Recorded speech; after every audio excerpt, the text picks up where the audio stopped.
you saw that in isolation, you would think this man is the superstar of the game, wouldn't you? It's an amazing story. It's a human triumph story. That's what it is. There is a reason why this guest released a book at just 30 years of age. So to scratch the surface of life as the first Sudanese-born AFL player, the move to Australia, and the comeback that defied all odds, I introduce Majak Daw. Madge, so good to see you. Thanks very much for your time. Firstly, football, is it still a big part of your life? Yeah, football will always be a big part of my life, but obviously for the viewers out there, we've obviously got a connection. Betty, when I was up Melbourne and stuff, that's how I first met you. Yeah, football's still around, and it's very nostalgic when I say that, because I'm back right around playing where essentially first started. Yeah. My home club, and it makes me emotional at times. When I think of it over the last, maybe over the last month, when I decided I was going to come back here and play. Just seeing some old faces, and just seeing how the football club has evolved, because Wyndham Old had a bad reputation, and just seeing how much the club has improved, and seeing some old faces and how much happiness that brings, to community people around this area. Yeah. So for context, we're sitting at your junior footy club, just across the road from where you grew up. So you're still playing for them now? Yeah, I am, yeah. I'm still playing. Played on the weekend. It's literally a drop punt away where my parents live, just across the road. Just walk to training. It's very convenient, and it's completely enjoyable. I'm the oldest player at the club. Times have changed. Yeah. And your son Hendrix, he was out on the MCG for the Oz kick on Anzac Eve. Is he loving his footy? He does, very busy. Very grateful for the Ds that we still have. I'm still in touch with the Ds. Obviously played for the Kangas and then played for the Ds. But look, it was interesting because I don't think too many kids get that opportunity to run out in the G. There were still 70,000 people, and he had a blast. Year one of school, there's been so much just unfolding in his life, and I'm so proud of my son how he's handling it. We've had to give him a couple of days off from school just to. You know what I mean? Like, he's got soccer, basketball, all this stuff. So look after him a little bit. But he's thriving. And I think as a parent, and any other parent out there, I think there's one thing that you'd like to see. It's them just being able to handle it and, you know what I mean? Grow as they go. So. Great to hear that he's still loving his sport. So it's been a little while now for you since you left the AFL. Looking back on your career, 54 games, but so much to be proud of. Do you have any games or highlights that stand out in your mind? Hey, look, there's a few. Obviously, I played one final, 54 games. A really humbling career when I reflect on it. It's a really humbling career. Pretty much played in every position you can imagine. There was a final when we played against Adelaide. Unfortunately, we lost that final when I was playing for North Melbourne. But the biggest highlights is probably like when we were in Perth, when the club won the premiership. You know what I mean? I've never won a premiership in my life. Not even school football, not even local football. Lost plenty of finals, but those 2 hours post game when we're on the ground and just seeing how much joy that brings to people, I never really fathomed it. And then when the cup went on tour, so Hendrix's grandfather is a huge Melbourne supporter, and bringing the cup home here to mum and dad's. My dad went and literally got dressed, put a whole suit on. So, they're the two big highlights from my playing days. But I guess the biggest one is probably, changing the narrative in terms of like having so many African players now playing in the league. I used to shy away from that, but now it's something I'm really proud of, because I guess there's a lot of migrants in Australia, and majority of people they want to feel like they belong. It wouldn't sit right if there was people there and they've got children that want to go play football and they then feel like they belong. So, changing that narrative and, you know what I mean, engaging people together. So there's the three ones. Yeah, beautiful. You were the first Sudanese AFL player. Was it hard paving the way? Yeah, early days. There was a lot of challenges, but I give it up to some individuals like, Brad Scott, Richo, Goody, Simon Goodwin, my management team from TLA, being able to be told, hey, look, you can look at it this two ways, right? You can teach people about your culture, and they will start to learn a bit more about my Africanism, because I am South Sudanese, and obviously, like, I'm pretty sure a lot of boys have never ever, interacted or have a friend that looks like me. So that was interesting. Brought them home.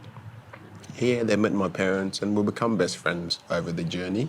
So yeah, I mean, there are great things that come out of challenges. Mm-hmm. And now there are so many African players in the AFL. Yeah. Do you have favourite players to watch? Look, hey boys out there, hey, don't get upset, but I do love Mac Andrew. Yeah, from Gold Coast. He's unbelievable, the way he goes about it. And the other one, which, you know what I mean, won a premiership with Werribee Football Club, Buell Malal. You know what I mean? He's one of the best players I've ever seen from our side of the continent. Yeah. But you can't go past Mac Andrews. Plays in the ruck, full back, you can throw him anywhere. Yeah. You spoke of your versatility. You did play forward, back, ruck. Was there a position you felt most comfortable? Look, I don't really know, like, to be honest. I mean, like, I did play, did get one chance when I went to North Heidelberg, when I played a full season up forward, and I've actually never done that before. It's either always in the ruck, down back, sometimes on the wing.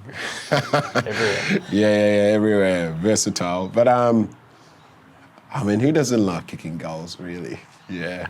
You did kick a bag of 6 in a game once. That's a fair highlight. Sorry, Benny, 11, actually. 6 in the AFL. Yeah, I mean, yeah. But, yeah, like, I mean, I used to get frustrated early days because, you know what I mean? You settle into a game, you're up forward, and then come to the bench and then go, can you go play down back for the next 8 minutes? But I sat down with Scotty and Josh Drummond, and they go, those players are really invaluable, players like you and Sean Atley, because you structure up the team, essentially.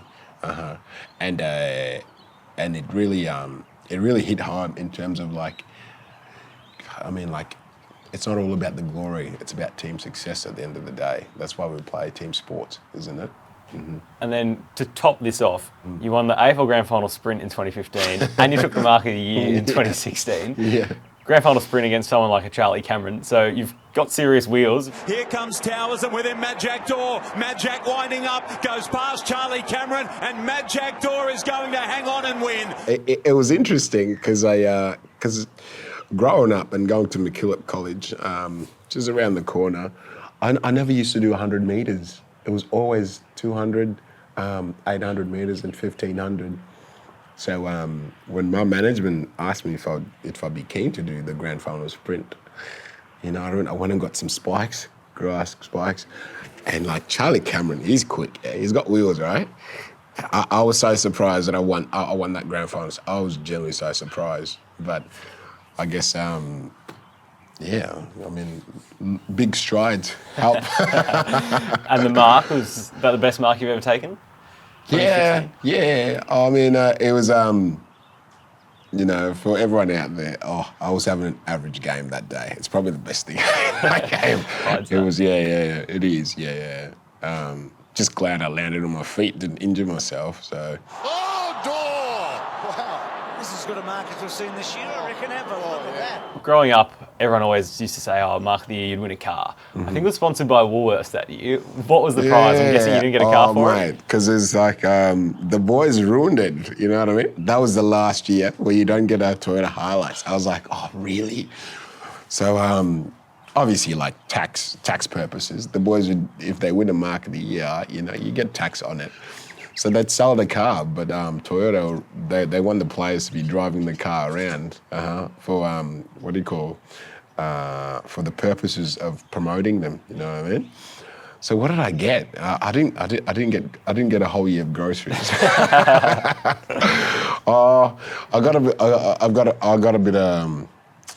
I just got a check. I got a couple of checks. You know what I mean? Which is not too bad. But yeah, that medal, you know what I mean, is very sentimental to me. So. Now, I want to skip back to where it all began because you weren't raised initially in Australia. I've read your book. It's one of the most gripping books I reckon I've ever come across. And you talk about, sports people being inspirational. I think your story is truly inspirational, the adversity you faced to get to this point. So can you talk to us about where you grew up and what the conditions were like compared to where we're sitting now? Look, when I look around and where we're sitting, to be honest, freedom and safety, it's something you don't take for granted. Obviously, grew up in Sudan, born in Khartoum, and the amount of hardship that I witnessed when I was young, it's crazy. And I'm generally so grateful for my parents in terms of keeping our family together and all those kids for a period of time. And there's one thing, when people say, I'm making sacrifices, look, I think that narrative needs to change. You know what I mean? They generally made the biggest sacrifice they could ever. They gave up all their happiness for me and my siblings to have such a great future, and obviously it's very prevalent in Africa. You know what I mean? War, poverty, single parent, a lot of trauma, can keep going, child soldiers. But yeah, even living in Egypt for 3 years to try and obtain a migrant visa, because our family was so big, and you know what I mean? I'm not too sure if he's still alive, this priest from France, because my family's heavily involved in the church. When my dad asked him about told him about our circumstances, and he said, look, I'll go back to my parish in France and ask them if they could do a fundraiser for you guys. You know what I mean? They came up with something like $40,000. That's a lot of money, mate. And so these days or here and there, when when I'm complaining about something that's so silly, I always reflect on that, There's so many good people out there. And then obviously coming to Australia, being embraced by the Australian people. I mean, John Howard back and even just playing footy, it's just, you just can't fathom it. Who would have thought, how far is Africa from here? So far away, So I think being grateful and just, you know what I mean? Saying thank you, using your manners to, the little stuff. But obviously, the most wonderful thing is having a son that literally encompasses my African culture and my Australian culture. That's beautiful, man. Hendrix. It's a great perspective to have. In Egypt, you were living in a 3-bedroom house with 15 people. Yeah. Can you talk to us what the conditions in that environment are like? Oh, the dynamics. Like it was generally, it was chaotic. You know, I mean, probably maybe one bathroom. I'm not too sure. Can't remember. Yeah. And like, there's a lot of mouths to feed in that house. You know, it was chaos, but also at the same time, it just really kept our feet on the ground because we all go to school together and stuff like that. But it was, you know, like, I think one of the best things I learned from that experience living with 15 people at such a young age is, you know, having great leaders in the house, like dad, uncle, my aunties and stuff. You know, everyone chipped in terms of like house roles, you know, doing the washing, hanging out the clothes, and you know, maybe peeling the potato. I don't know, but yeah. No, it was very humbling. But yeah, in the end, like when we were all leaving, some of them in Canada, some of them in Sweden, some of them in America. You know, we're here in Australia. Yeah. We generally and I got a chance to see my cousins. Generally didn't see them for literally over 15 years. There was tears of joy when they were at the airport going to America, and when we were doing a pre-season camp in Utah, I asked one of the club staff if they can drive me down to go see my family, and it was unbelievable. It was so beautiful.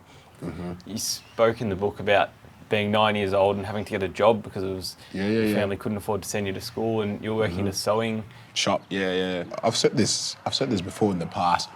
I was really embarrassed in terms of like sharing that part of my life, and I mean for the viewers out there, like I cut my finger off at the sewing machine. You know what I mean? Obviously, a 9-year-old would be curious.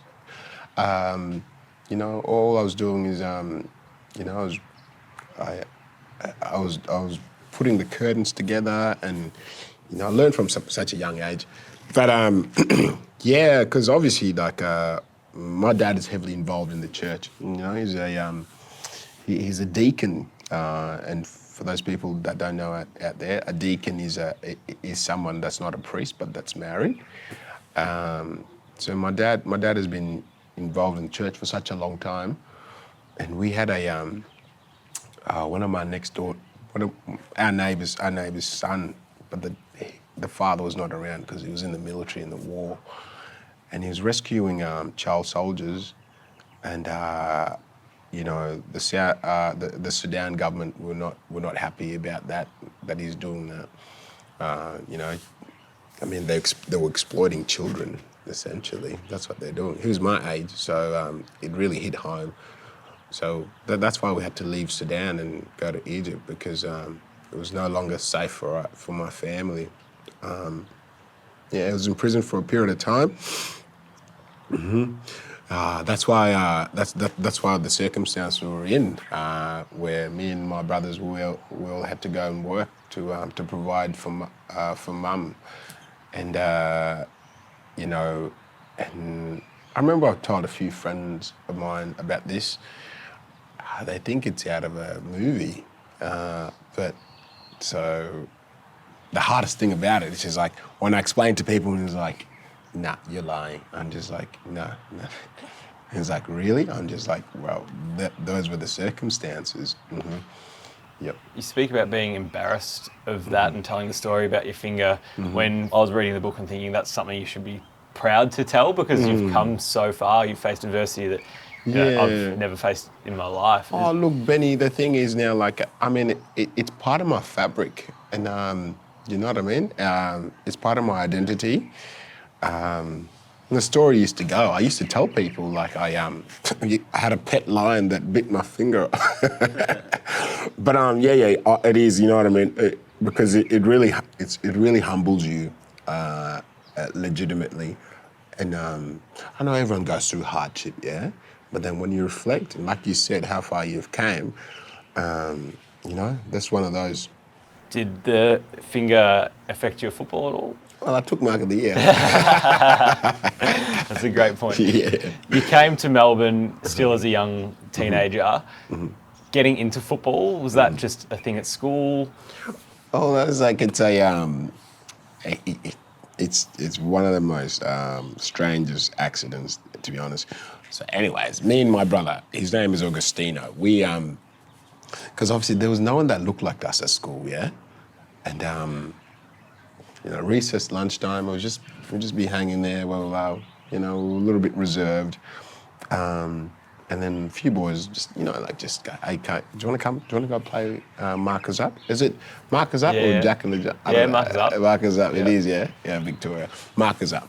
Yeah, and they're like, hey, do you want to come play with us at our footy club? Mm-hmm. And I was like, I have to ask Mum and Dad first, yeah? Because we used to watch Friday night footy. It'd always the channel will be switched to the next one. Mum and Dad thought it was way too violent. So it took me a while to convince them. But when I finally did, and they saw how much I really enjoyed it, and felt like because it's like as a migrant, when you come here, a lot of the time you tend to stick to your own community. Mm-hmm.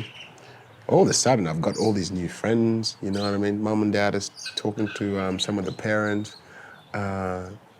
And yeah, that's how it all started. And then from there, it just literally, how many years? So I started in 2005 and got drafted in at the end of 2009. Wow. Yeah, it happened so quick. So it came quite naturally, the skill? Yeah, because I used to play soccer. Yeah, soccer back in the day. But just really enjoyed it and just, the rest is history, I guess. And so it was quite important, I guess, for your connection with people, because you didn't speak English when you first arrived? No, I didn't speak English. I went to an English language call centre for 3 months. And I had two choices to make. Because obviously my parents' background is in teaching and stuff. My dad used to be a school principal. He taught me all. But so there was no one at home. So I went to school when I was maybe 5 years old, like grade 1 at 5. Mm-hmm. I had to repeat a couple of grades because I was way too young. And so my dad just sat me down and said, hey, look, do you want to go to grade 6? Because I was like, I don't know, literally 9 or something like that, or 10. And I said, nah, I want to, because I was so obsessed with my brother. I'm like, nah, I'll start year 7. Mm-hmm. So I went to year 7 with my brother, but I was way too young to be in year 7. I was such a young year 7. But I mean, there's no better way, I reckon, in terms of learning a language, getting thrown in the deep end. Mm-hmm. It's like if you want to go to France, you want to know how to speak French, go and live with the people. And so then by the time the draft came around, I think you missed the initial draft and were picked up in the rookie draft. Yeah. Were you ready for AFL? It would have been a shock to the system, no doubt, the lifestyle. Oh, look, obviously, so it was on my graduation night when the national draft was on, yeah, and a good mate of mine, Jack Fitzpatrick, which played for the D's as well. We played together, juniors. We went to school. He got drafted. I was happy for him, but I was also disappointed that I didn't get picked up. I mean, I think St Kilda was pick 70, and they passed it. So then, anyways, Mum and Dad were there. We came back home, and then the next day I get a phone call from my managing company. It's like, do you want to go to the Australian Academy, AIS? So everyone else was going to schoolies at the time. So yeah, I went up to AIS. We were there for 2 weeks. It was literally the most busiest month and a half I've ever had. It was out of this world. So go there, go to Canberra. I'm there for 2 weeks. All the recruiters were there. Come back, train with the Western Bulldogs, and go train with North Melbourne. And then on the rookie draft day, and for everyone out there, it never used to be on TV. It was like live stream. HDMI connected to a laptop. Yeah, picked 9 in the rookie draft. And I had a phone call, a random phone call. It was Andrew Demetrio, ex-AFL CEO. He goes, hey, look, you'll get picked up today, but don't mention this to anyone. Keep it to yourself. And for like the next hour, I was so fidgety. I'm just like, God, is it going to happen? Is it really going to happen? And it happened. Yeah, which is great. Grateful for North Melbourne for giving me that opportunity, because I never really understood until like at my age now, 35, the impact that you can actually have on people, and sport being such a vehicle to make change, like not just inspire people to play football or anything like that, but just, you know what I mean, like inspire people. If their team wins on the weekend, they can go to work happy and stuff like that, you know? Yeah, you can have a huge impact on people's lives. You started living with some rookies, is that? Yeah. So the recruiter came here and he's speaking to my mum. My dad was overseas at the time, working overseas. And I we were speaking and told mum. And then on the Sunday, I moved to Altona with some of the boys. Ben Spate was a pilot, actually. Shout out to Benny Spate, you know. And he was asking, he's like, do you know how to cook? You know, do you know how to conduct yourself living with other people? I was like, yeah, it's fine. Mum was so upset because obviously I've always been under her umbrella for such a long time. Yeah, she's been responsible for raising me, cooking me, and washing my clothes, all that stuff. Yeah, she was genuinely upset, and it was a huge shock to the system. AFL prison is rigorous. You know, go to training, come back home, eat, and just sleep. And literally, you know, I learned some great life lessons when I moved out of home and playing AFL footy, time management. You know what I mean? How to conduct yourself in a team environment. You know what I mean? Be harmonious with everyone, stuff like that, and have a laugh when it's tough times. Rehab, yeah, some injuries, stuff, yeah. And live feedback whilst you're playing. You know, come to the bench, get sprayed by the coach, or even at training. So, you know, I'd love for more kids to play team sports. Yeah, it gives them some great life lessons. 100%. Plenty of challenges you faced along the way. Yep. It started off well though, the debut, a goal in the first minute. And Majak Daw, the target for the first inside 50. Oh, baby! No way! First game, first shot at goal. And let's hope the first of many. Yeah. You must have at that point been on top of the world. Well, I asked the footy club, you know what I mean? It's so greedy. I asked them for 70 tickets. 70. 70 tickets, and they all came. And yeah, look, I generally, you know, I had to work really hard for that, for my debut. And yeah, first mark, first kick, first goal. I mean, you can't make that up, you know. But then obviously get concussed in the first quarter. Ben Cunnington's got a hard head. But yeah, no, it was good. It was amazing. I know, and just even to galvanise like my community to come and watch me. You know, football's not a big thing in our community, but nowadays they love it. Yeah. With this sudden rise came a whole lot of fame and media headlines, front page stories. How did you deal with that? Because that would have been a whole new world to you as well. Yeah, it was a bit of a shock to the system. And the reason I say that is because I wasn't pick one or like anywhere in the top 20 draft, okay? So as a rookie, you know, I the obsession, but the obsession that came with it, and like the just people recognize you. Hey, Madge, can get a photo? Hey, Madge, can I get your signature? I was it generally humbled me, yeah? Because we know the superstars of the game, like, you know what I mean, Dustin Martin, people like Nick Nat, yeah. That's what should operate with them. But look, I just embraced it in the end, and really just and use it in a way to literally make a difference.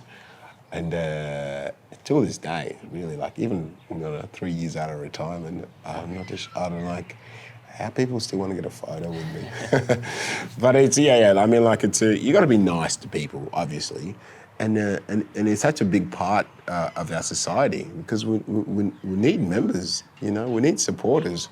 You know what I mean? Essentially, they buy their membership, so when they see you, it's coming from a good place. And, do you understand? Yeah. Absolutely. Yeah. You did have a huge impact on so many people. Your journey had its highs and certainly its lows. I don't want to touch too much on the bridge incident, but what I do want to talk about is your comeback from that point. So you had hips and pelvis, all sorts of injuries. Yeah. Was football something that got you through? Because it was obviously a challenging time mentally and physically. Yeah. But having that goal to return to the field? Yeah, I mean, like, you know what I mean? Like, for anyone out there that's struggling with mental health or anything like that, look, life is never linear. It's always a roller coaster. And going through that at that time, Benny, I had no idea in terms of, like, how much it impacted people around me. And, I broke a lot of people's heart when that happened. However, I'm a very optimistic person in life. The best thing I could have done is I told my dad, I'm like, hey, Dad, I want to come back and play football. And he's like, what, are you crazy? I was like, yeah, I'm going to come back and play. And he's like, I don't care if you come back and play. I'm just happy that you're alive. And my mission around then is just to do my rehab. We didn't have a template to work from because no one's ever experienced anything like that. So that rehab process was a long one. But the incentive, the biggest incentive about it is I found out my ex-partner is pregnant with Hendrix, and I'm just like, no, I don't want to be a dad in a wheelchair. I want to be running around with my child. And I mean, 700 days is such a long time.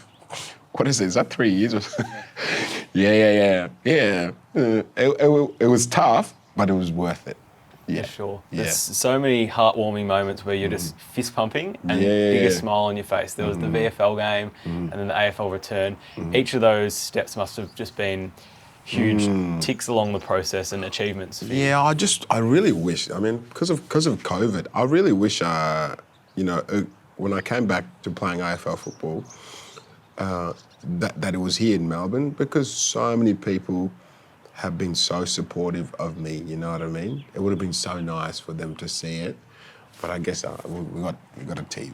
Everyone's got a TV. They saw it, and that's a thing that goes about. Life is not perfect. Doesn't matter. I just said, no, it doesn't matter where I play or whatever. I'm coming back to play footy, and it's and the most rewarding thing, like football is amazing. I love playing football. There's a lot of people coming up to me and it's like, because of your journey, oh, geez, I get goosebumps when I say it. Because of your journey and how you've been able to come back, you know what I mean? I've done something about my mental health and my mental well-being. I think that's a good change there. You were a true inspiration to so many people. It all kind of came together when you kicked that goal in that return game against Adelaide on the Gold Coast. Your teammates just swarmed you. And the emotion says words more than any words could possibly say. Look at that. Oh, Benny, I was searching for a goal all day. What's his name? Rawlings. Jade Rawlings. Jade Rawlings. I tried to kick one before from outside 50, and he come to the bench, Madge. You don't have a license from 50, so why are you doing that? So anyways, when I first kicked it, oh my God, it was just so nice in terms of just, I don't know, like, for majority of people that are not out there, like, being at a footy club with, like, some teammates, they generally care about you. Like, the care is so strong, you know? Yeah. And walking off the ground as well. I think there's this iconic photo of you just... Oh, that one, the fist pump. Yeah. Should patent that, actually. Maybe make a T-shirt out of it or something. Special day. It just became a thing. Sean Higgins, he just, like, keep fist pumping Madge. And anyways, yeah. Oh, it's a thing. It's just, you know.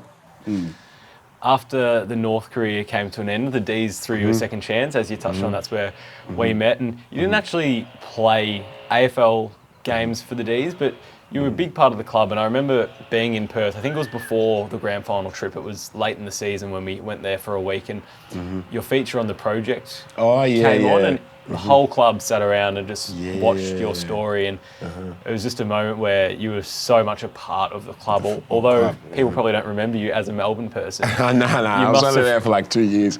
You must have felt like it, though. When I got to see when my time finished up in North Melbourne, I thought that was it. And you know, mate, I was eating kebabs, just letting my hair down. But and then Tucker, obviously, Mark Williams, that's his name, and Lambs, and you know, a few other individuals from the club, and Alan Richardson. Like, when they called me and they said, "Hey, would you you know, on Zoom, it's like, would you be keen to have another crack at it?" You know what I mean? Like, obviously, if there's an itch, you got to scratch it, right? And I was like, oh, yeah. Anyways, came to the club. You know, I've always admired Max Gawn. Oh, he's one of the best leaders, you know? And came down. It was a fair drive to Cranbourne. Yeah, from here, long way. Yeah. But it was amazing. And the reality is, what it taught me when I was at Melbourne is you can always improve again. It doesn't matter how old you are. I thought I've learnt it all with footy and stuff, but went there, learnt it again, be around some absolute superstars, genuinely, you know what I mean? And it was good, because when I was at North Melbourne, the media were really, they can access the footy club because it's just in the city, yeah? But in Cranbourne, it's a fair drive. No Who wants to go out there? But yeah, like, we won the premiership and stuff like that. And yeah, like, it was generally 2 good years at the club because of the VFL team and then the AFL team as well. Yeah, it was amazing, wasn't it? You were there as Gawny's backup, essentially. Yeah. But you got to a level where you probably weren't on the big stage in 2021 because the VFL wasn't a thing, it was COVID, but you were competing so well against him that I think anyone in the club would have had confidence if you had have had the opportunity. Oh, yeah. I mean, like, Gawny is so durable. And I don't think a lot of people know that. I tell some of my friends, I'm like, mate, him and Todd Goldstein are big workhorses. Like, they never come off, and they're so good at what they do. And Greg Stafford was amazing. Staff, he was so good. He pushed us, the big man, you know what I mean? And it was good. I mean, it's just, because I always want the best thing for the team, you know what I mean? And to have a small part that I played in to push Maxi, and even Jacko, Luke Jackson. So I think that's what you want. You want to leave a club in a better place than you found it in, isn't it? Absolutely. I think you had a huge impact on that club. From there, transitioning out of football and back to everyday life and not having the structure, probably eating more kebabs. What was that process like for you? Oh, look, you know what I mean? I got to be honest about that part because it's a different identity now. Yeah, that's what it is. And I generally struggled with that identity, Benny. And, you know, I worked at the AFL for a bit, but I generally just missed my teammates so much. I don't have a lot of experience in the office space. I was drinking heavily at the time. I checked myself into rehab for a month and a half. And and that was grounding. Just to have a bit of a reset like that. But obviously, once you retire, this is the thing, yeah. You're not in constant contact with the people that you used to play with, really. So it's still a work in progress. Yeah, just finding a different identity. Still love playing footy, obviously, but yeah, that's what it is. Do you feel like there's enough support transitioning into that next phase of life, from the AFL or the pathways set up there? I reckon I was probably a little bit too proud to early days to check in with the AFLPA, but they've been amazing. They've been so good. The support is there, but obviously they don't know if you don't ask, really. Yeah, so they've been great. From my experience, but it's just a fact. Like you play professional sports for such a long time. Like what is it, 13 years? And what is it? It's been 7 years since I've been home, and professional sports it's such a selfish industry. Yeah, because you got to train, play on the weekend, recover. You never get too much chance to really spend time with your family. Miss out on a lot of weddings, funerals, birthdays, you name it. However, for any AFL players out there, I think it's really important to, invest in the next part of your life whilst you're playing, because it doesn't last forever, does it? No, exactly. Like Scott Penderwood is about to break the record, isn't he? Yeah. Not everyone's Scott Penderwood and Boomer Harvey. No, exactly. Mental health has been such a prominent issue, obviously, for a long time, but currently bobbing its head in the AFL, in the circles surrounding it. Yep. Where do you stand on that? Do you have an opinion on how the AFL could support? Oh, look, it's a rigorous environment, and yeah, it is a rigorous environment, and you have to, it's live feedback, and every team is playing to win. Do you know what I mean? It's not like other workplace where it's just if you don't win, you know what I mean? There's no ramifications. So it's quite demanding, and the reality is I think just having a balance. You know what I mean? Yeah, you can be an AFL footballer, everything like that, but just being able to find a balance. I don't know, maybe find a hobby outside of footy, not be a footy head all the time, but then also at the same time, I want this from the wider community and also the media. Just give some players a bit of space when they're going through some tough times, because I'm sure everyone goes through tough times, and the fact of the matter is because they've got a profile, so everything's always going to be magnified. But yeah, maybe, I don't know, do some mindfulness, practice some gratitude. It's not always that bad. It's not as good as it is, and it's not always as bad as it is. So, I don't know, if you're struggling with something, go spend some time with a professional. There's no shame in it. You know what I mean? If you want good financial stability, you go see an accountant, don't you? If you're sick, you go see a doctor. So what's the difference going to see a psychiatrist or a psychologist? Yeah. You do a great job speaking so openly about yourself and writing a book. It must be scary. You've got to be that vulnerable and let people into your life.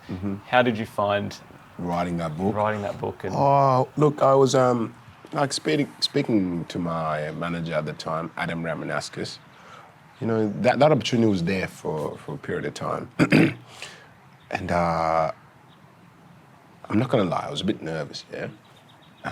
Penguin Australia, thank you. Yeah, I was nervous, but then I sat down with him. I said, hey, look, if I'm going to do it, I'm going to do it right. I'm just going to be completely honest about everything, you know what I mean? There's no point doing it half-hearted. So then when we did it, I was like, oh, this is a process and a half. Yeah, there's a lot of hours we spent, me and Heath O'Loughlin, and spent so much time writing this book. But it was really therapeutic, to be honest. Yeah, just have an opportunity to just reflect how far I've come. You know what I mean? And you know, every time I mention someone's name when we're writing the book, you know, there's just some good memories just comes back. Even my grandma, you know, she's not around. But anyways, yeah, even my parents, my siblings. I'm just like, yeah, you know, some good memories about it. But ultimately, it was really to make lasting change, you know what I mean, around the mental health space, around migrants, around people who don't feel like they belong. And, you know, that book will be here when hopefully I don't live to 100, that's too hard.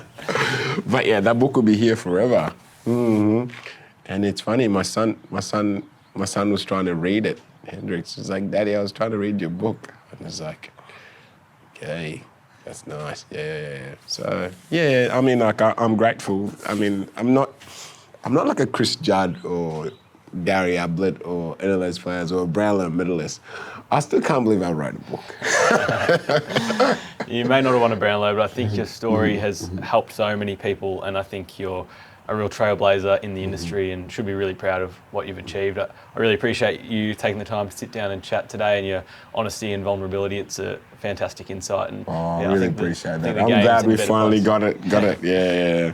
Thank you, Benny. Thanks, Madge. Great No to see worries. you. Cheers, mate.